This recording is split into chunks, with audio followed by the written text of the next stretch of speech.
দরখাস্ত দিব ভাবছি। চলো না আঙ্কেল, কাছে পিঠে কোথাও ঘুরে আসি।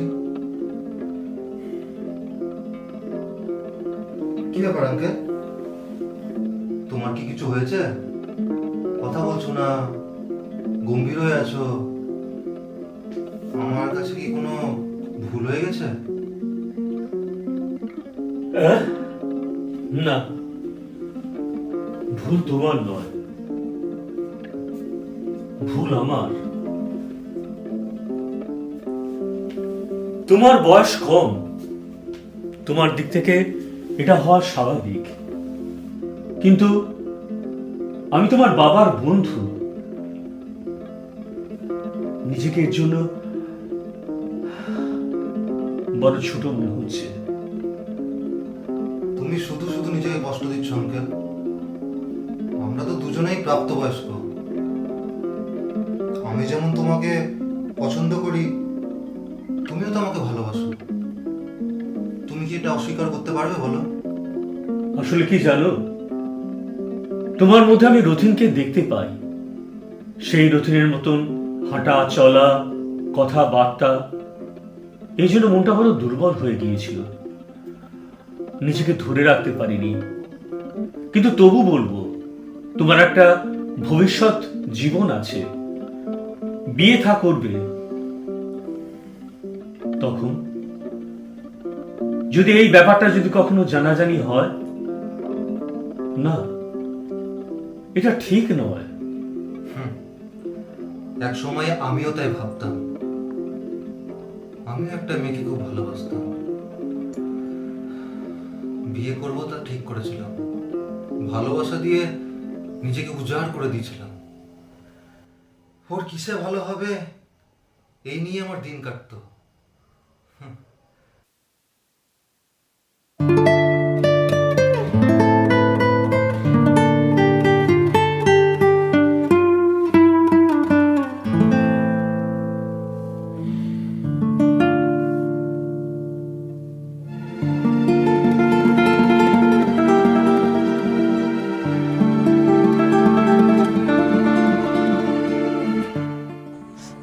বাবার অসুখটা না আবার বেড়েছে জানো।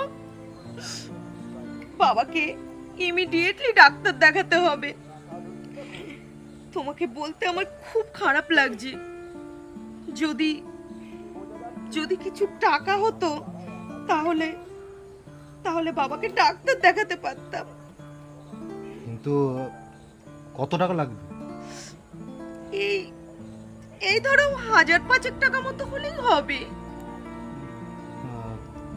এই সময় তো আমার কাছে অত টাকা নেই। 3,000 টাকা দিলে হবে? আপাতত আপাতত ওতেই কাজ মিটে যাবে গো। ঠিক আছে, তাহলে আমি তোমাকে ফোন পে করে দিই। ঠিক আছে, হয়ে যাবে তো?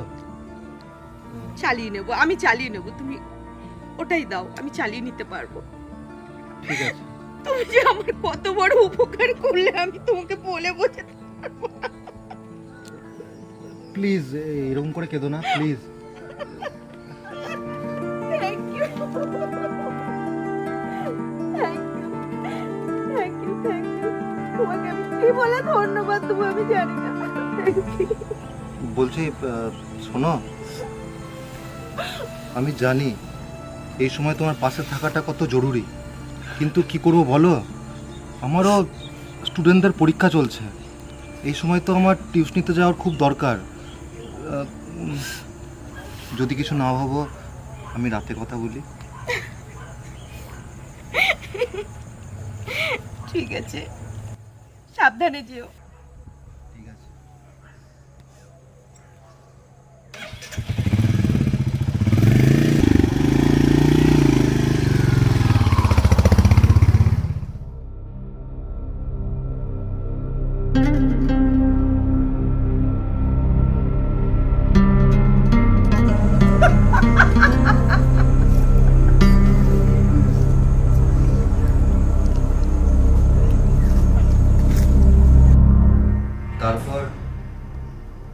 তারপর কি হলো? তার তারপর কি হলো? তারপর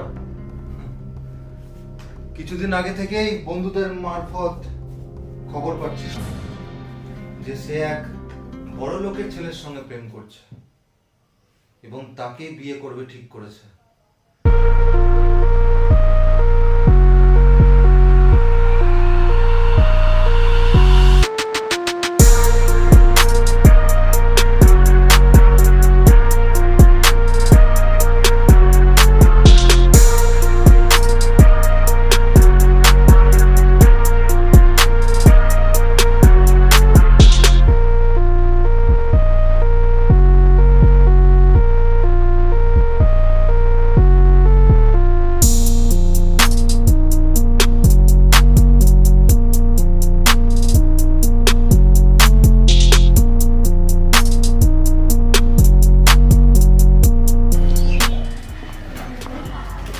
আসছি দাদা। আচ্ছা, ভালো করে প্র্যাকটিস করো, সামনে বেঙ্গল কমিউনিটি মনুসঙ্গীত যে ব্যায়াম করো, মনটন যেন না যায়, ঠিক আছে? ভালো প্র্যাকটিস করো। আমি যেন দেখি তোমাকে বেঙ্গল একটা ভালো রেকর্ড স্ট্যান্ড করতে, এটা আমি চাই। তোমাদের মনটন দিও না, ঠিক আছে? ঠিক আছে। আচ্ছা, আসছি। আসো, এসো।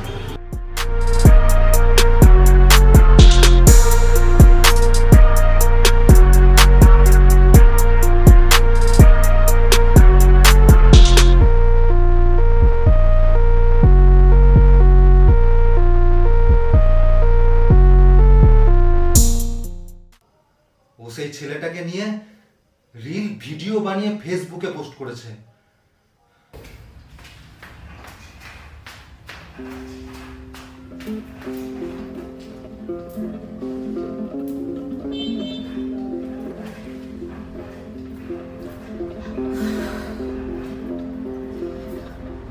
দাদা বলো, বলো, বলো, বলছি বলো।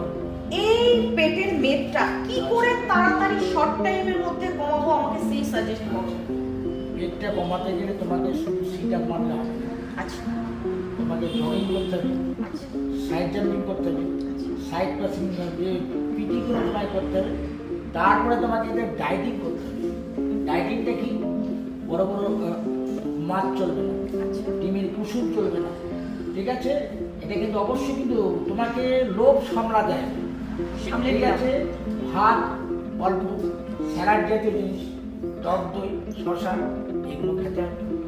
আর বিয়ে বাড়ি বাইরে খাবার টোটাল তোমাকে বন্ধ করতে হবে। তারপর এইটা যদি পারো তবে তোমার পেটটা কমে, নাহলে কিন্তু কমবে না। তুমি এখানে ব্যায়াম করছো, দেখাচ্ছে বাইরে গিয়ে তুমি সব খেয়ে নিই, সিঙ্গারা খেয়ে নিই, নাহলে কিন্তু হবে না। তোমাকে আগে খাদ্য কন্ট্রোল করতে হবে। ব্যায়াম করার সাথে সাথে তোমাকে খাদ্য করতে হবে। যেমন তোমার ব্যায়ামের আগে তোমাকে খাদ্য কার্বোহাইড্রেট লোড করতে হবে। কার্বোহাইড্রেটটা কি? ফ্যাট জাতীয় জিনিস তুমি খেয়ে নেবে, ঠিক আছে? এবার ওটাকে খেটে খেটে ব্যায়াম করে কমাতে হবে। ব্যায়াম করার পর কি খেতে? প্রোটিন খাদ্য খেতে হবে।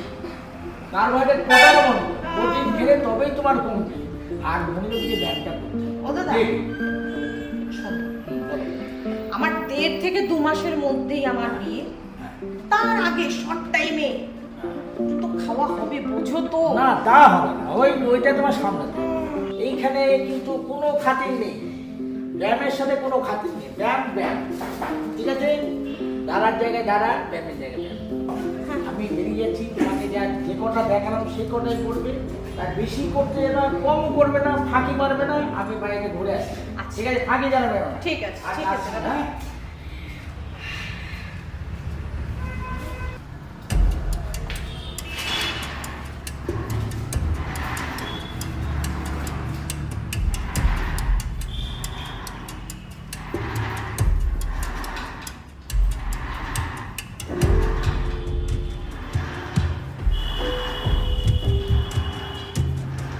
এই, হ্যাঁ বলো।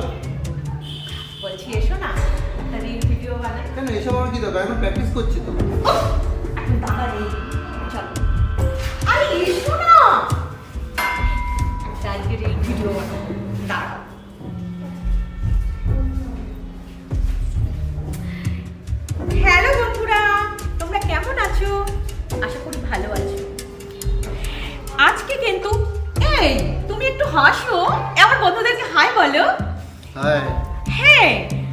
কিন্তু আমার জীবনে সবথেকে স্পেশাল মানুষের সঙ্গে তোমাদের পরিচয় করাবো। এই হচ্ছে আমার স্পেশাল মানুষ রনিক চ্যাটার্জি, একজন বড় মাপের বিজনেসম্যান। সামনের মাসে আমাদের এঙ্গেজমেন্ট, আর তার পরের মাসে হচ্ছে আমাদের শুভ বিবাহ। কি ইনি হচ্ছেন আমার উর্পি, আমার হবু বর। তোমাদেরকে আরেকটি ভালো খবর দেওয়ার আছে, ও বেঙ্গল কম্পিটিশনে কিন্তু নাম দিয়েছে, আর কিন্তু আমাদের বিয়ের পর পরই কিন্তু ওকে কিন্তু বেঙ্গল কম্পিটিশনে চলে যেতে হবে। তাই কিন্তু সবাই কিন্তু ওর পাশে থেকো। এই ভালো কথা, তুমি একটু তোমার একটু বডি দেখিয়ে দাও না আমার বন্ধুদেরকে। ঠিক আছে, চলো।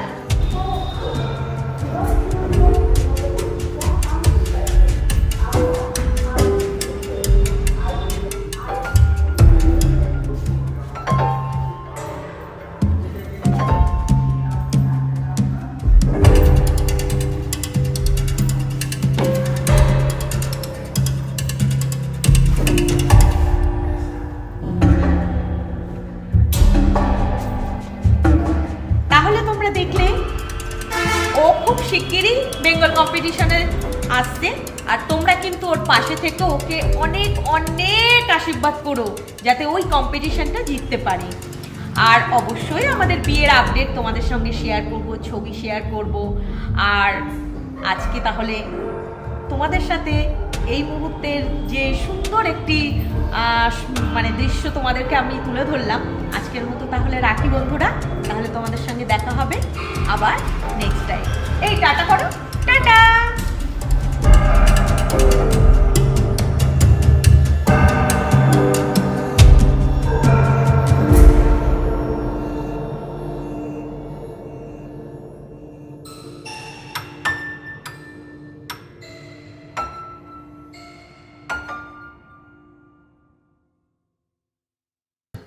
এই ব্যাপারে মেয়েটাকে তুমি কিছু বলনি? বলিনি আবার?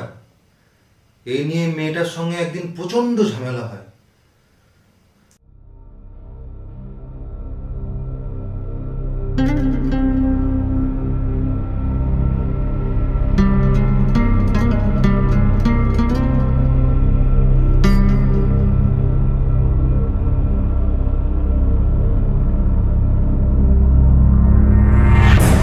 আমায় ডেকেছো কেন বলো? আমি কিন্তু বেশিক্ষণ থাকতে পারবো না, আমার জরুরি কাজ আছে। ও রিয়েলি? এখন তো তুমি আমাকে আর সময় দিতে পারবে না। এখন আমাকে ভালো লাগবে কেন? তোমার ভালোবাসাটা এখন অন্য ছেলের দিকে। বাজে কথা শোনার মতো আমার কোনো টাইম নেই।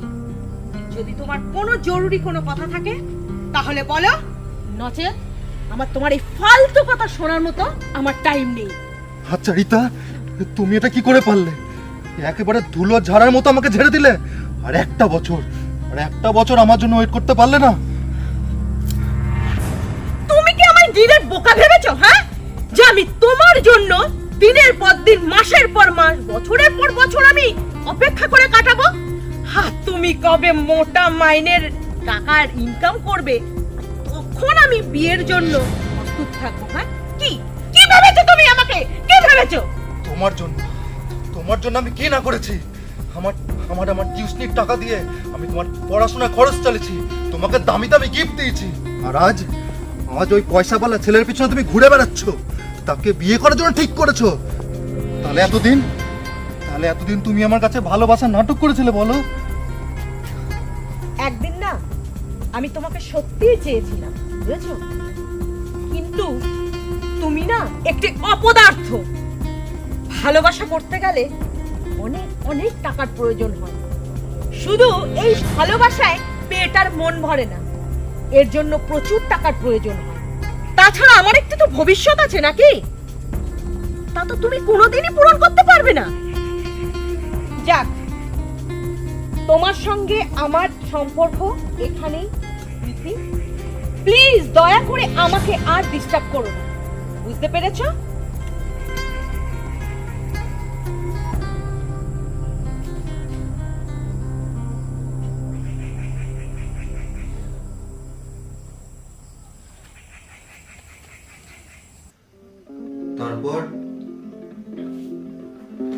তারপর ব্রেকআপ। ওর জন্য আমি জীবনে কি না করেছি। তারপর থেকে আমি ঠিক করে নিয়েছি জীবনে কোনো মেয়েকে নিজের লাইফ পার্টনার করব না। কি বলবো, বলার কোনো ভাষা খুঁজে পাচ্ছি না। এখানে চাকরি পাওয়ার পর থেকে যখন তোমার বাড়িতে থাকতে শুরু করলাম, তখন তোমাকে দেখে আমি বুঝতে পারলাম যে একটা পুরুষ আর একটা পুরুষের সঠিক লাইফ পার্টনার হতে পারে যদি সে চায়। আমাকে একটু ভাবার সময় দাও রিকি।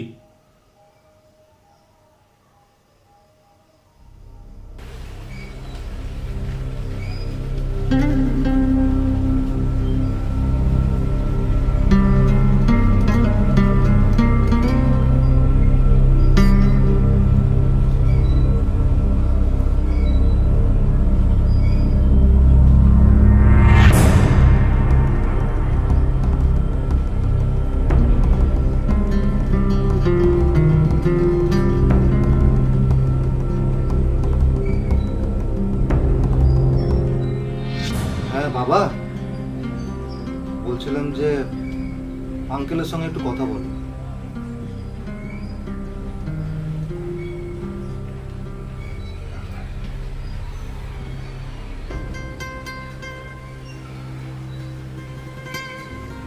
হ্যাঁ বল রুথিন। দেখ প্রদীপ্ত, তোর সাথে রিকির ব্যাপারটা আমি সবই জানি। ফোন করে ও আমাকে সবই বলেছে। এর জন্য তুই নিজেকে দোষ দিস না। দেখ, এখন সমকামিতাকে আইন স্বীকৃতি দিয়েছে। তাছাড়া আমার ছেলেও তো নাবালক নয়। তোর সঙ্গে যা হয়েছে সেটা কোনো অপরাধ নয়। দেখ, সারা জীবন মানুষ একা একা থাকতে পারে না, সবারই জীবনসঙ্গীর প্রয়োজন হয়।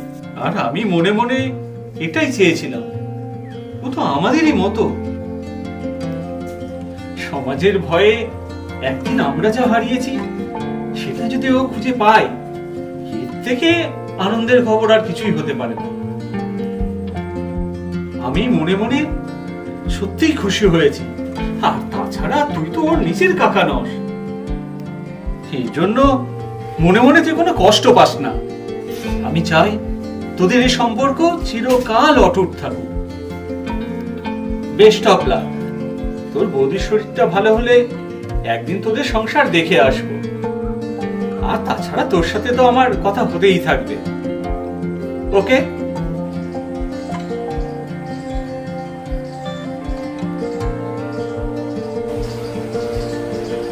কি আর কোনো সমস্যা নেই তো? চলুন এই খুশিতে একটা সেলফি তোলা যাক।